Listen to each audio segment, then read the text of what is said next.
In her deep anguish, Hannah prayed to the Lord and wept bitterly. That is 1 Samuel chapter 1 verse 10. This week's topic is steadfast faith in times of sorrow, and going with that theme is a weeping willow photo from our Bible study, A Beautiful Year in the Bible. Hannah is one of two wives to her husband, and she has not yet been able to bear a child. In her sorrow, however, she prayed. It says in verse 9, Hannah stood up. She stood up amongst others, and she stood out, but she didn't care. She was praying to the Lord. She was having a conversation with God, and she was telling him her deepest desires and weeping and asking God to remember her. And the Bible says that the Lord was faithful and did give her a son.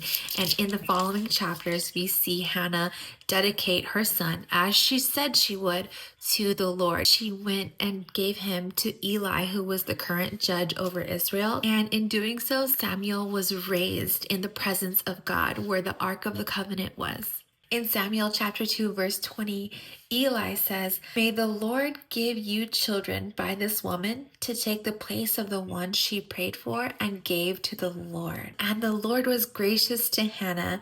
She gave birth to 3 sons and 2 daughters. Hebrews chapter 11, verse 1 says, "Now faith is the confidence in what we hope for, and assurance about what we do not see." What's interesting is that Hannah didn't just lay back and say, well, this is my lot in life, I guess I'm not going to have children. Instead, Hannah leaned on her faith. She knew that her God was powerful and could put a child in her womb if he decided that he wanted to. So today, I encourage you to say a prayer. Seek the Lord for whatever your heart is desiring. Don't just sit back and shrink back into what you think you have to settle for. If God is putting a dream in your heart, and if you don't know how that dream is supposed to unravel or unfold, I pray that you believe with all of your heart that God is powerful enough to make a desire that he placed in your heart come true,